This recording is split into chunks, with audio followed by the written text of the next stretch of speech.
before we get it into building this, I'm gonna show you what you need. And I got all of this from my local hardware store. So first you're gonna need some pieces of a plastic bag.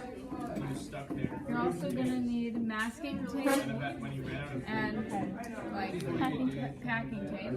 There we go. You're gonna need 4 6-inch PVC pipes and make sure that they're 1/2 inch in a diameter.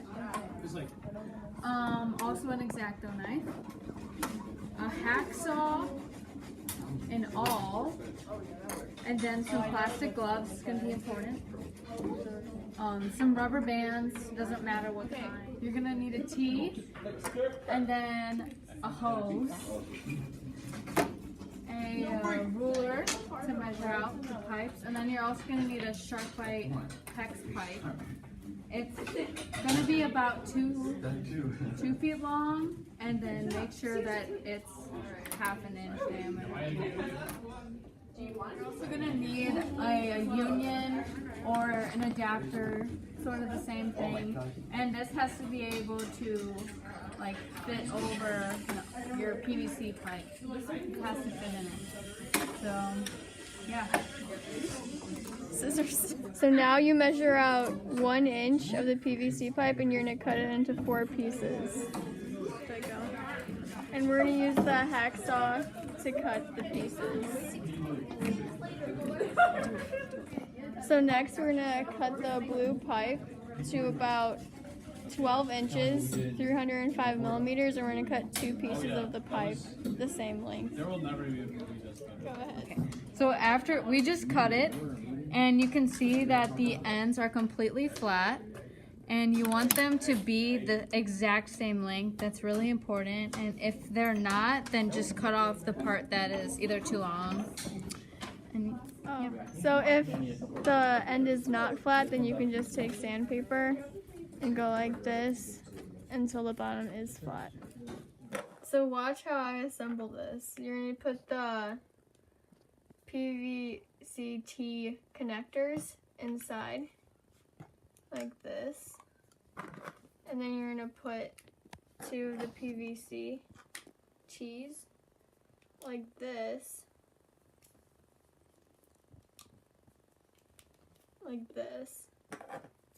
and then last one like this. So we're gonna take the hose, and I wrapped around some masking tape to make sure that it fits snugly into the PVC connector, or T connector. And then we also are gonna take our adapter, and you can see that we taped the glove around it. And we're gonna use a connector and then put the adapter on top. So at the end of the 2 PVC T's, we took the plastic bag and a rubber band and wrapped it around and put it on both ends. Go. Okay, so the next step is to put the Sharpite pipe in one of the T's. And we wrapped around some masking tape at the end to make sure that it fits nice and snug at the end, and it should push up right to the plastic bag. Okay, so now that we have the tape and we're putting it in, make sure that the tape doesn't go all the way up to the end, so you can allow air to go through the pipe here and the tape won't block it.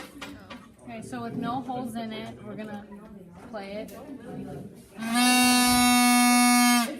So as you hear it, it should be one solid sound, and if it sounds sort of bumpy and a little off, then pull on the bags until you get one solid sound. Okay, so now to actually start making sounds, I have the exact calculations that we got from the master music instrument maker from our school. And so if you could just screenshot this and you could just follow the exact calculations to do the scale, the do, re, mi, fa, sol, la, ti, do. So for example, the first one, which is going to be your thumb, you should do it 38% away from the top of your pipe. It just depends on how long your pipe is, so you have to remeasure and make sure that it is exactly 38% away from the top. And then you go 43%, 51%, and just keep going until you have a total of 6 holes at the top, and then 6 holes in the front and 1 in the back, which is your thumb. And make sure that the diameters are exactly how it says here. And then you should have your calculated frequency, and that's going to be the one where you have no holes at all. And then in order to get around where your frequency should be for the scale, you just follow these calculations. So you do, in order to get the ray, for example, you do 9 divided by 8 times your calculated frequency for your no hole, which is your fundamental frequency, and then you should get around where that frequency should be to see if you're correct. So when you make the holes in the shark bite tube, you can use a screwdriver and an X-Acto knife, and you can just put it in like this and just twist until you get the hole. And when you do it, make sure that you get all the stuff from the inside out. You can do that by just taking it and going like this. Yeah. Oh, and then you can also take the scissors to make this flat, like when the edges are, to round it out. Okay, so once you have all your holes in and correct, I'm going to show you the scale.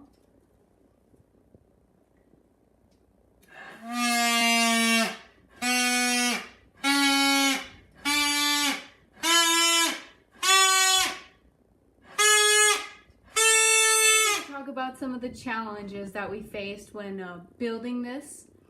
And one of the first challenges was when actually we put it all together and we blew into it and we realized that no sound was coming out, and we were really confused. We spent like an hour trying to like move things around, see if it worked, but it just wasn't working.